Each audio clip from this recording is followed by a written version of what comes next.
को दलित मानव अधिकारलाई कसैले पनि रक्षा गरेको अवस्था छैन।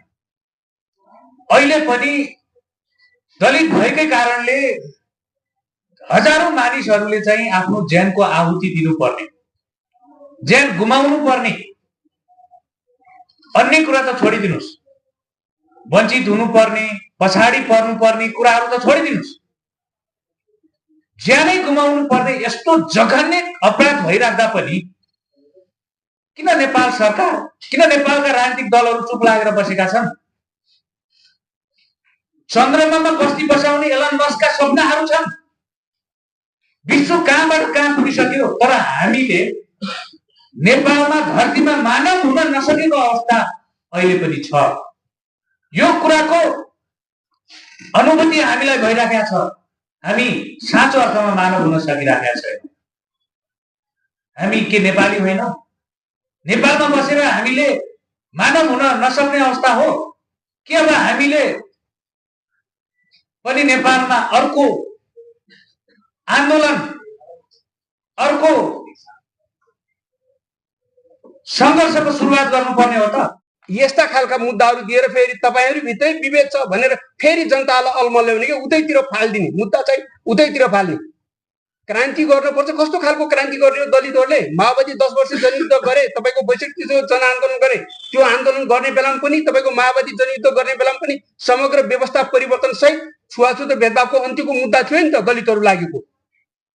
वर्गीय मुद्दा भएपछि, वर्गीय समानता आएपछि हुन्छ भने वर्गलाई प्रतिनिधित्व गर्ने राजनीतिक दलहरूले सत्ता सञ्चालन गरिसके। खै त वर्गीय मुद्दा यहाँका कम्युनिस्टहरूले सत्ता सञ्चालन गरेको पनि अहिले गरिबहरूको समस्या त्यही छ, दलितहरूको मुद्दा त्यही छ, महिलाको मुद्दा छ। अनि कतिखेर समस्या समाधान हुन्छ त? यसले गर्दाखेरि यो आश्वासन बाँडेर मात्रै देशको विकास हुँदैन। त्यो कारणले गर्दा त्यसको निम्ति एउटा प्रतिबद्धता चाहिन्छ। र मैले यहाँहरुसँग के भन्न चाहन्छु भने जुन एउटा स्वतन्त्र दलित नागरिक समाजबाट उठाएको मुद्दा छ, यो मुद्दालाई सरकारले यथाशीघ्र सम्बोधन गरेर जानुपर्छ। यसलाई अनुमोदन गरेन भने हामीले अहिलेसम्म बुझेको भने छुवाछुत र भेदभावलाई टिकाइराख्न पर्छ भन्ने उहाँको मनसाय बाहेक अरु केही होइन भन्ने कुराहरू बुझिन्छ। र हामीलाई थाहा छ कि अहिले पनि जातीय विभेदहरूका चाहिँ घटनाहरू प्रहरीले लिनै मान्दैन। र यहाँ अहिले अन्तर्जातीय विवाह भएका कैयौं घटनाहरू देखिएका छन् कि अजित मिजार हत्याकाण्ड यहाँलाई थाहा छ 2072 सालमा घटेको घटना हो। अहिले त्यो लास अहिले टिचिङ हस्पिटलको चाहिँ मुर्दा घरमा बसिराखेको छ। नवराज विकको अहिले भनिसक्नु भयो यहाँ कि नवराज विकहरू त्यो जेनोसाइड मतलब यो सामूहिक हत्या थियो। त्यो सामूहिक हत्याका केही अपराधीहरू त छुटे र केहीले चाहिँ अहिले कानुनी कठघरामा छन्। र हामी चाहन्छौँ कि जातीय विभेदका यस्ता घटनाहरू राज्यले गहन ढङ्गले हेरिदिनुपर्छ कि आज पनि यो समुदाय यसरी आफ्नो अधिकारका लागि विश्व चाहिँ आज एनिमल एउटा चाहिँ पशुको चाहिँ अधिकारको लागि लड्दैछ भने हामी मान्छेको अधिकारको लागि चाहिँ लडिरहनु परेको छ। त्यसकारण चाहिँ आगामी दिनमा संसदले यो जुन यो आइसिआरडी को महासन्धिको जुन धाराहरू छन् 4वटा धारा यसलाई चाहिँ अनुमोदन गरोस्। सामाजिक क्षेत्रमा सक्रिय रूपा सुनार जस्तालाई त एउटा सामान्य विषयमा कोठा भाडामा चाहिँ एउटा घरमा विभेद गर्ने हाम्रो देश, त्यो पनि राजधानीमा भने अब गाउँको अवस्था के होला? नवराज विकको विषयमा त मलाई लाग्छ यो जातीय विभेदको घटनाहरूलाई हेर्ने हो भने 1 नम्बरमा नवराज विकको घटना पर्छ। अहिले हामी मानव बन्न सकिरहेका छैनौँ। यसमा पनि अघि भीमसरले भनेको कुरा चाहिँ न त नेपाल सरकारले नेपालमै दलित समुदायलाई न्याय दिएको छ, न त अन्तर्राष्ट्रिय समुदायमा जाँच भन्दा पनि जान दिएको छ। यो भन्दा ठुलो अपराध अर्को के पनि हुन सक्दैन।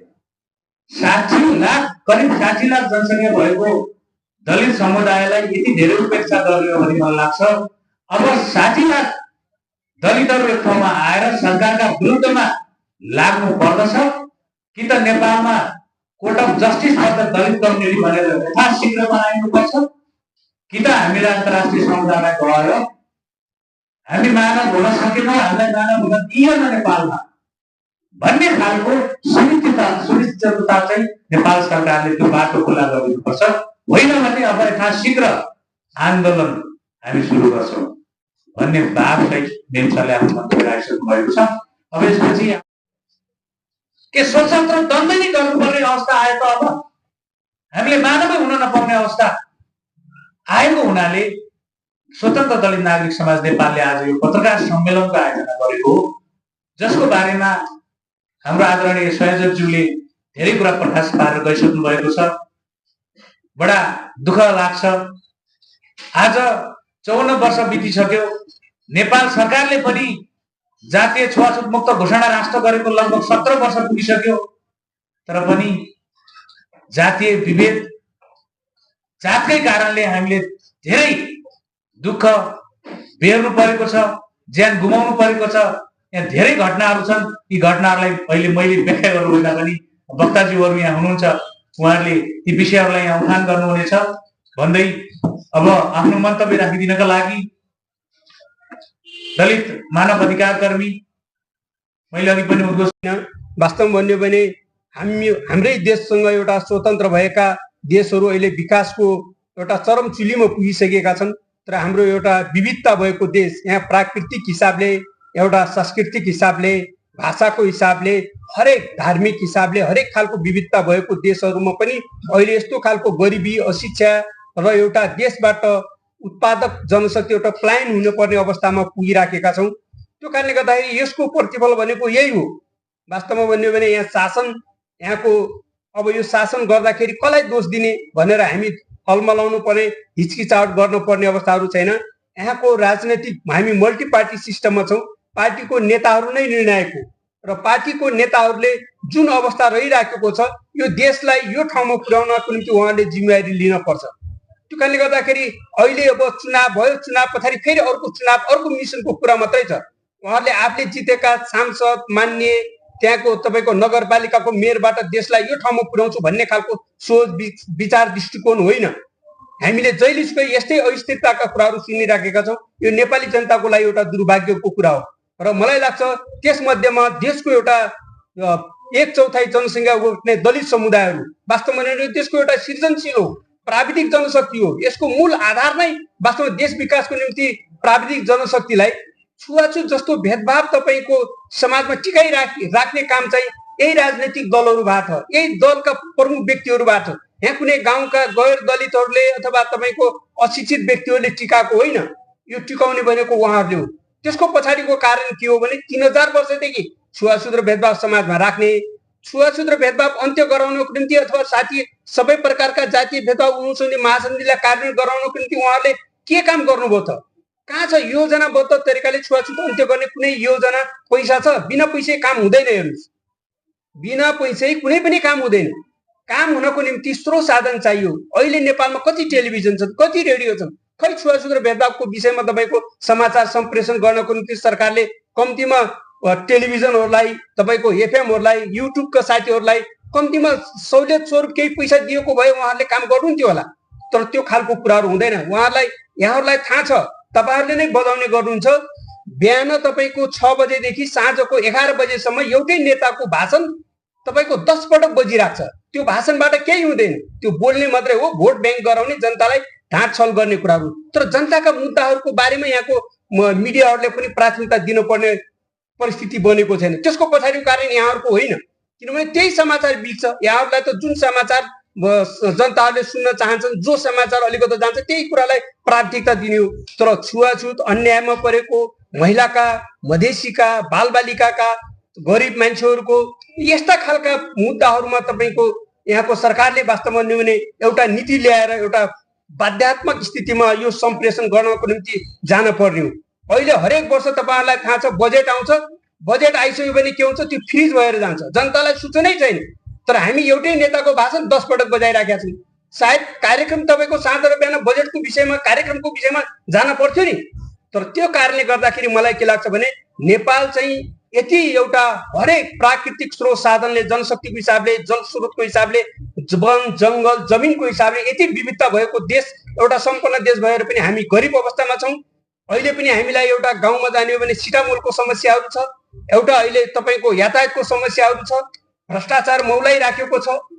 नेताहरूले जहिलेसुकै जनतालाई झुक्क्याउने भाषण गर्ने र तपाईँको एउटा वोटको एउटा सर्भिस मात्रै गर्ने त्यस्तो खालको परिस्थिति बनिराखेको छ। त्यो कारणले गर्दाखेरि नेपालमा रहेको जातीय छुवाछुत र भेदभावलाई अन्त्य गर्नको निम्ति सरकारले जुन एउटा अन्तर्राष्ट्रिय महासन्धिमा भएका प्रावधानहरूको तदारुकता साथ उसले अनुमोदन गर्नुपर्छ र यसको लागि एउटा रणनीति निर्माण गरेर त्यो रणनीति अनुसार बजेट विनियोजन गरेर संयुक्त रूपले अभियान सञ्चालन गर्नुपर्छ। अहिले हाम्रो स्वतन्त्र दलित नागरिक समाजबाट यहाँका दलितहरूका सम्पूर्ण सङ्घ संस्थाहरूबाट वर्षौंदेखि छुवाछुत र भेदभाव अन्त्य गर्न पर्यो भनेर हिँडिराख्न परिराखेको छ। यो वास्तवमा यहाँको दलहरूलाई थाहा छैन, यहाँको सरकारलाई थाहा छैन।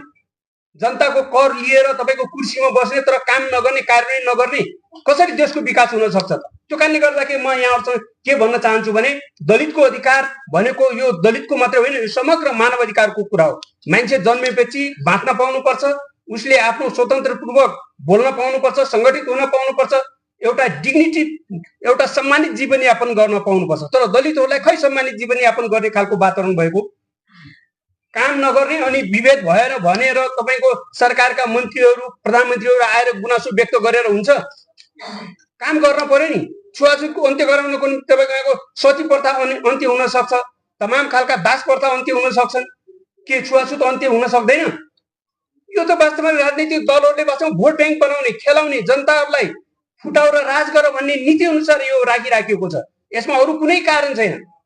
एकातिर जाने गैर दलितहरूलाई उकास्ने, अर्कोतिर जाने दलितहरूलाई स्याम्पेथी दिने तर काम नगर्ने, यस्तो खालको परिपाटी लिएका नेताहरूको सोच, एउटा पुरानो सोच र दृष्टिकोण भएका नेताहरूबाट देशको विकास हुन सक्दैन।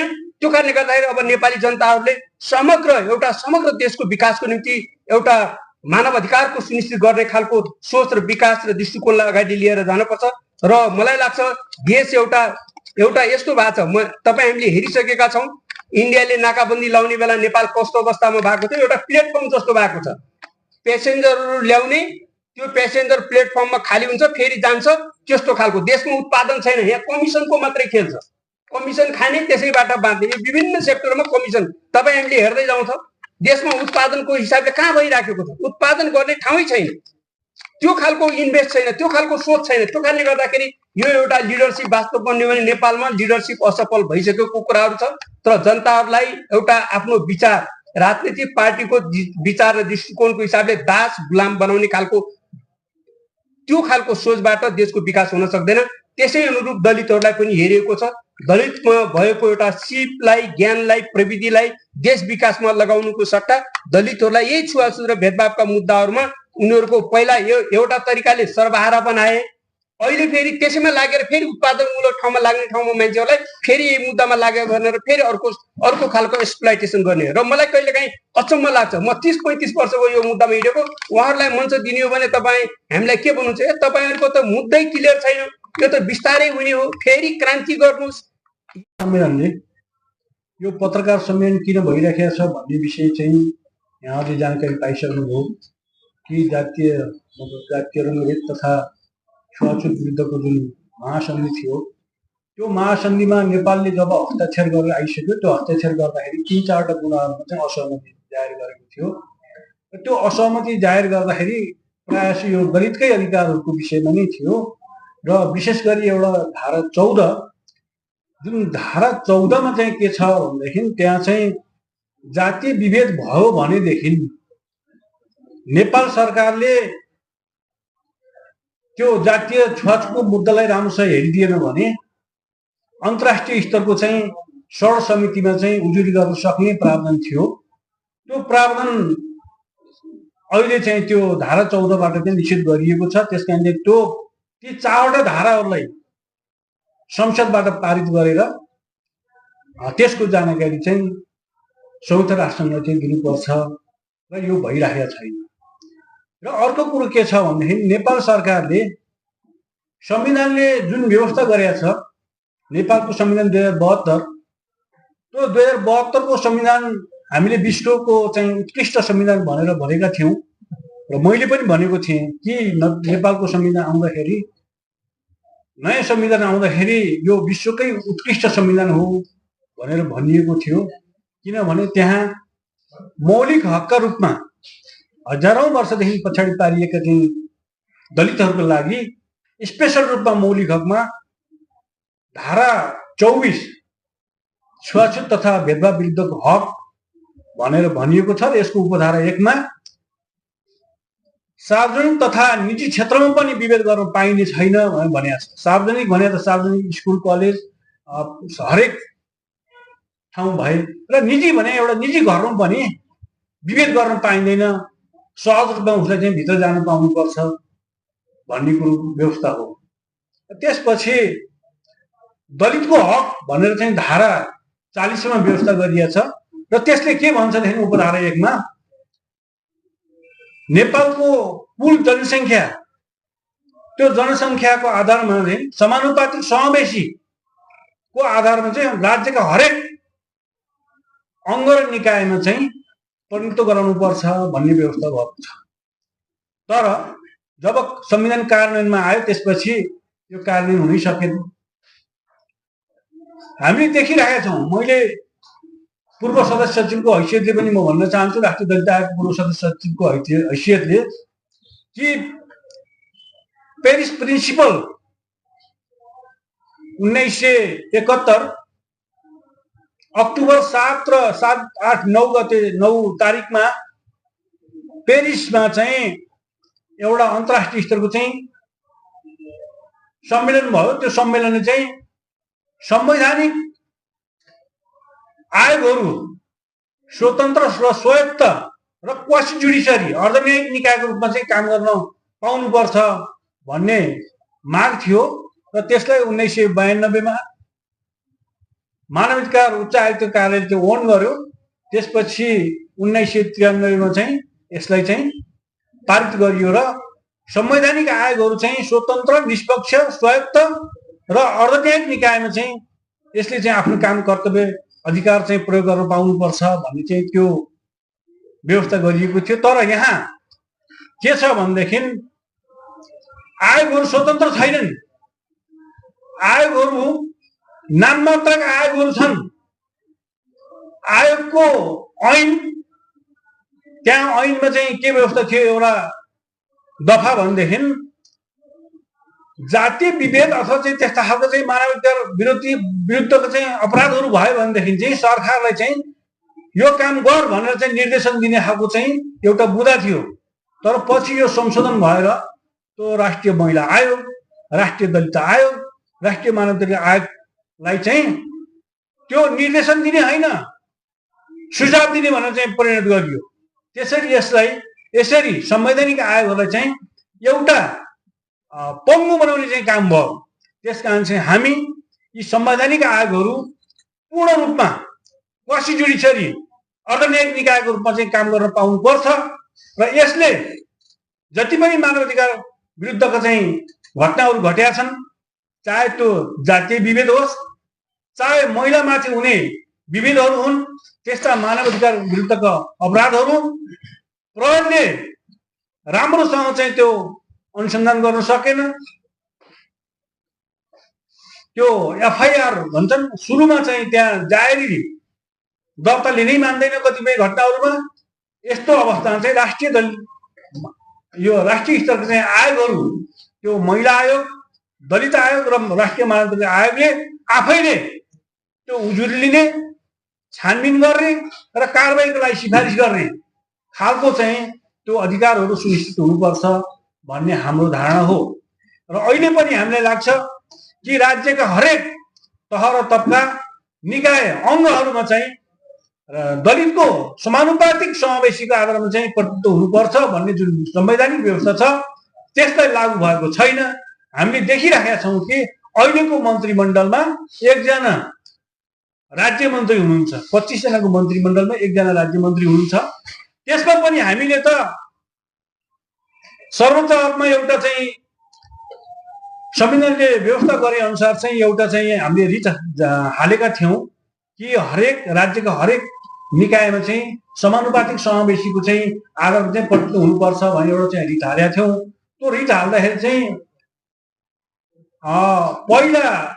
पहिलो पेशीमा चाहिँ त्यहाँ के भयो भनेदेखि यो विशेष व्याख्या गर्नुपर्ने अवस्था भएको हुँदा यसलाई चाहिँ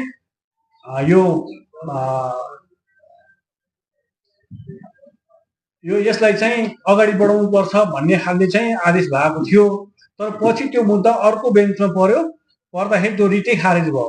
यसकारण हामीलाई न्यायालयले हेर्ने दृष्टिकोण पनि फरक छ कि त्यहाँ एकजना पूर्व सांसदले चाहिँ त्यो रिट हाल्नु भएको थियो र त्यहाँ के व्याख्या गरियो भनेदेखि पछि खारेज गर्दाखेरि यो उहाँ चाहिँ अहिलेको सांसद होइन, त्यस कारण चाहिँ उहाँको अधिकार छैन भन्ने। यो त सार्वजनिक महत्त्वको विषय थियो यो विषय।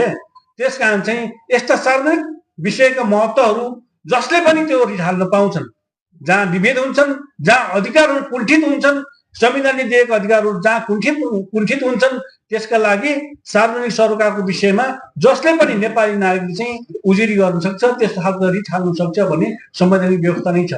र अर्को कुरो, यो संविधान 2062-63 को आन्दोलन, 10 वर्ष जनयुद्ध र तराई आन्दोलनबाट उठेर र नयाँ संविधान र दुई पटकसँग चाहिँ संविधान सभाको निर्वाचन भएर चाहिँ बनेको चाहिँ संविधान यो सम्पूर्ण नेपाली जनताको चाहिँ अधिकारहरू सुनिश्चित भएको संविधान हो। तर यहाँ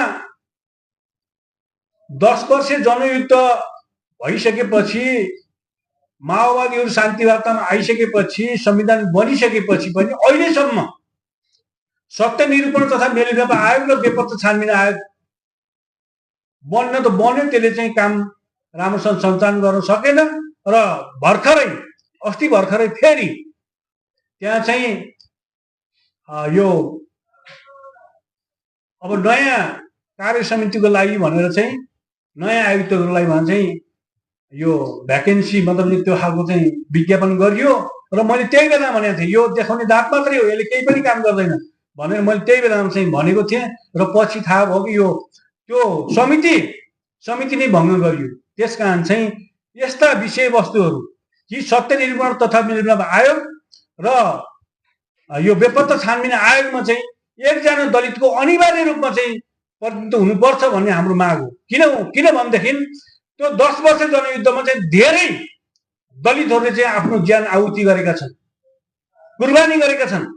धेरै दलित महिलाहरू चाहिँ त्यो यो निमिषमा परेका छन् र तिनको आवाजहरू मुखरित गर्न लागि अर्को कुनै वर्गले चाहिँ तिनका चाहिँ आवाजहरू चाहिँ सुन्न सक्दैन र उसले चाहिँ त्यो पीडा अनुभव पनि गर्न सक्दैन। त्यस कारण चाहिँ हामी भन्छौँ कि अब बन्ने यो सत्य निरूपण तथा मेलमिलाप आयोग र बेपत्ता छानबिन आयोग जति सक्दो चाँडै बन्नुपर्छ र यो शान्ति वार्तालाई चाहिँ निष्कर्षमा पुग्नुपर्छ, मतलब यो शान्ति प्रक्रिया चाहिँ निष्कर्षमा पुर्याउनु पर्छ भन्ने हाम्रो माग हो। संविधानमा लेख्ने धारा 40 भन्ने, 41 भन्ने, उपधारा भन्ने, तर व्यवहारमा हेर्नुहोस् त, अघि उहाँले भनेको कुरा मानिसहरूले पशुको अधिकारका लागि अनसन बसिरहेका घटनाहरू हामीले देखिरहेका छौँ, सुनिरहेका छौँ, हेरिरहेका छौँ। तर आज हामी मानिस हुन पाउनुपर्छ भन्ने आवाज उठाउनु परिरहेको अवस्था छ। त्यस कारणले यहाँको यस्तै रहेछ चलन भन्ने होइन, अब त्यो चलनको अन्त्य गर्छौँ। अब हामी त्यो चलनको अन्त्य हुनुपर्छ। हामीलाई शब्दमा बुलाउने नेपालका शासन मुक्त घोषणा राष्ट्र गरिसक्यौँ हामीले भनिदिए पुग्दैन। अब त्यसलाई कार्यान्वयन गरिनुपर्छ। त्यसको पूर्ण कार्यान्वयन जबसम्म हुँदैन तबसम्म 60 लाख जनसङ्ख्या भएको दलित समुदाय अब चुप लागेर बस्दैन। अधिकारलाई व्यवहारमा उतार्नुपर्छ। शब्दमा लेखेर संविधानमा लेखेर मात्रै पुग्दैन भन्ने भावको आफ्नो मन्तव्य राखेर आदरणीय सीताराम सरले सोध्नुपर्छ। अब यसपछि छिटो सरकारले चाहिँ यो 4 वटा धाराहरूलाई चाहिँ सहमति जनाउनु पर्यो, अनुमोदन गर्नु पर्यो। धारा नम्बर 4 मा चाहिँ खास गरेर नेपालले जातीय विभेदलाई बढावा दिने खालको कुनै पनि संगठन वा त्यस्ता विचारहरूलाई चाहिँ पूर्णतः निषेध गर्नुपर्छ। धारा 4 अन्तर्गत नै नेपाल हामी के भन्छौँ भने राष्ट्रको प्रमुखले, सरकार प्रमुखले चाहिँ पब्लिक रूपमा, सार्वजनिक रूपमा विभिन्न मिडियाहरूको मार्फत चाहिँ यो विगतमा भएको, इतिहासमा भएका यस्ता गल्तीहरूलाई चाहिँ जातीय विभेद गरेर जुन आफ्नो नागरिकहरूलाई विभेद गरेर त्यसको विरुद्धमा चाहिँ त्यसको क्षमा प्रार्थना गर्नुपर्छ। अनि मात्रै सबै नेपालीहरूले सम्मानित भएको कल्पना गर्नेछन्। धारा 6 मा चाहिँ परिपूर्ण कुराहरू छ। नेपाल जातीय विभेद र छुवाछुतको कारणले हुन गएको क्षति, मानवीय क्षति वा मानसिक क्षति कुनै पनि अपमान महसुस भयो भने त्यसको विरुद्ध चाहिँ कम्पनसेसन गर्नुपर्ने, परिपूरण गर्नुपर्ने चाहिँ राज्यको दायित्व हुन्छ। अहिले नेपालले त्यो गरिरहेको अवस्था छैन। त्यस कारण धारा 6 लाई चाहिँ सकेसम्म छिटो नेपालले अनुमोदन गर्नु पर्यो र यस्तो पीडित हुन कोही यो महासन्धिको प्रावधानभन्दा बाहिर गएर कसैले पीडित हुनु परेको अवस्थामा चाहिँ नि राज्यले चाहिँ क्षतिपूर्ति दिने, परिपूरण दिने चाहिँ सुनिश्चित गर्नुपर्छ। यो कुरा चाहिँ धारा 6 मा छ र यो हामी छिटोभन्दा छिटो होस् भन्न चाहन्छौँ। र धारा 22 मा चाहिँ कुनै पनि दुई देशको बिचमा चाहिँ कुनै विषय लिएर त्यो महासन्धिको विषयमा ले तय गरेको अधिकारको कुनै विषयमा विवाद पर्न गयो भने चाहिँ दुवै देशले मिलेर समाधान गर्नुपर्छ। यदि दुई देश मिलेर त्यो समाधान गर्ने स्थिति आएन भने अन्तर्राष्ट्रिय अदालतमा आइसिजेमा, इन्टरनेसनल क्रिमिनल कोर्टमा चाहिँ इन्टरनेसनल कोर्ट अफ जस्टिस आइसिजेमा चाहिँ दुवै देश मिलेर हामी अपिल गर्न सक्छौँ र त्यस बेला चाहिँ आइसिजेले जे निर्णय गर्छ दुवै देशले मान्नुपर्छ। त्यो भनेको के भने जस्तै कुनै जाति भारतमा पनि छ, नेपालमा पनि छ र नेपालमा त्यो दलित छ, भारतमा छैन, अथवा भारतमा छ नेपालमा त्यो दलित मानिँदैन भने त्यस बेलामा दुईटाको राय बाजियो भने त्यो चाहिँ आइसिजेमा गएर हामी त्यसलाई निर्भर गर्न सक्छौँ। र सबैभन्दा महत्त्वपूर्ण छ र अहिले हाम्रो धेरै चासोको विषय चाहिँ धारा 14 हो। धारा 14 चाहिँ नेपालले अनुमोदन गर्यो भने पक्का पनि हामी नेपालमा जातीय विविधताको कारणले गर्दाखेरि अथवा छुवाछुतको कारणले कसैले अपमान हुनु पर्यो अथवा अन्तर्जातीय विवाहको कारणले गर्दा ज्यान गुमाउनु परेको अवस्थामा, त्यस्तो अवस्थामा नेपालको कानुन, नेपालको न्याय प्रणालीबाट न्याय नपाउने स्थिति आयो भने, न्याय नपाउने स्थिति भन्नाले प्रहरीले मुद्दा दर्ता नगर्न सक्छ, दर्ता गरे पनि त्यसलाई अनुसन्धान प्रभावकारी नहुन सक्छ, धेरै समय लगाउन सक्छ। ती विभिन्न अवस्थामा चाहिँ सिधै अन्तर्राष्ट्रिय अदालत सरहको सर्ट समितिमा चाहिँ दलितहरूले उजुरी गर्न पाउँछन्। हामी अन्तर्राष्ट्रिय स्तरमा उजुरी गर्नको लागि लालायित भएको होइन कि अन्तर्राष्ट्रिय स्तरमा यदि नेपालको कानुनी प्रक्रियाबाट न्याय नपाएमा अन्तर्राष्ट्रिय स्तरमा हामीले न्याय खोज्न गयौँ भने नेपालको स्थितिमा सुधार गर्नुपर्ने हुन्छ। नेपाल सरकारले छिटोभन्दा छिटो नेपालको कानुनी प्रक्रियालाई मजबुत बनाएर सबैको लागि न्यायमा पहुँच सुनिश्चित गर्नुपर्ने हुन्छ। त्यस कारणले हामी अन्तर्राष्ट्रिय स्तरमा पनि जान चाहन्छौँ र नेपालले धेरै अगाडिबाट गर्छु भनेको यो अन्तर्राष्ट्रिय प्रतिबद्धता हो। सकेसम्म छिटोभन्दा छिटो चाहिँ यो धाराहरूलाई संसदबाट पास गरेर संयुक्त राष्ट्रसङ्घका महासचिवलाई हामीले जानकारी दिइसकेपछि त्यसलाई त्यो कार्यान्वयनमा आउँछ र यदि नेपालबाट चाहिँ न्याय पाइएन भने त्यसलाई सर्ट समितिमा हामीले उजुरी गर्न पाइन्छ र उजुरी गरेपछि सर्ट समितिले छिटोभन्दा छिटो चाहिँ नेपाल सरकारलाई त्यसको जस्टिफिकेसन खोज्छ, किन त्यो हुन सकेन, किन उनीहरूको अथवा उजुरी लिनु मानेन अथवा किन त्यसको अनुसन्धान भएन भनेर चाहिँ नेपाल सरकारले अन्तर्राष्ट्रिय रूपमा नै जवाफदेही हुनुपर्छ। त्यसलाई चाहिँ संयुक्त राष्ट्रसङ्घले चाहिँ सर्ट समितिले चाहिँ वेबसाइटहरूमा राखेर त्यसलाई अन्तर्राष्ट्रियकरण गर्छ। अथवा नेपालमा कुनै दलित जाति भएको कारणले मानव अधिकार उल्लङ्घन भयो भने त्यसलाई अन्तर्राष्ट्रियकरण गर्नको लागि चाहिँ सर्ट समितिले बल पुर्याउँछ। त्यस कारणले हामी यसलाई छिटोभन्दा छिटो यो धारा 4 वटा धाराहरूमा राखेको असहमतिलाई हटाएर नेपालीहरूलाई न्याय नपाएको खण्डमा, जातीय विभेद छुवाछुतको घटनामा न्याय नपाएको खण्डमा अन्तर्राष्ट्रिय स्तरसम्म गएर न्याय खोज्न पाउने अधिकारलाई खुल्ला गरोस् भन्ने हामी चाहन्छौँ। त्यो बाहेक अरू धेरै कुराहरू छ, हाम्रो संयोजकजीले राखिसक्नुभयो। हाम्रा मान्छेहरू अहिले सबै क्षेत्रमा निजामती कर्मचारीदेखि लिएर सबै क्षेत्रमा चाहिँ एकदमै न्यून उपस्थिति छ। त्यस कारणले गर्दाखेरि पूर्ण समानुपातिक, जनसङ्ख्याको आधारमा पूर्ण समानुपातिक समावेशी हुने चाहिँ हाम्रो संविधानले पनि त्यसलाई इन्भिजन गरेको छ र त्यो चाहिँ छिटोभन्दा छिटो कार्यान्वयन होस्। अहिले हाम्रो संयोजकजीले भन्नुभयो अब यदि संविधानलाई संशोधन गर्ने प्रक्रियामा जान्छ भने हाम्रो 1 नम्बरमा हामी चाहन्छौँ सम्पूर्ण क्षेत्रमा त्यसलाई पूर्ण समानुपातिक चाहिँ समानुपातिक तरिकाबाट चाहिँ समानुपातिको समावेशी बनाउनमा संविधान होस्। आज जस्तो कि 25 जनाको मन्त्रीमण्डल बन्यो भने 20% अथवा 5 जना दलितको चाहिँ मन्त्री चाहिँ सुनिश्चित होस्।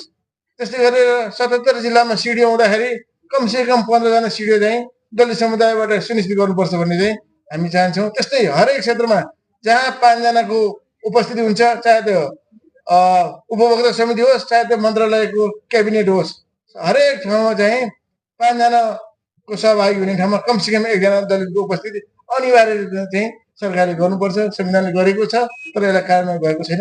त्यसलाई छिटो छिटो होस् भन्ने चाहन्छौँ। यति भन्दै म आफ्नो कुरा ल्याउँछु। धन्यवाद।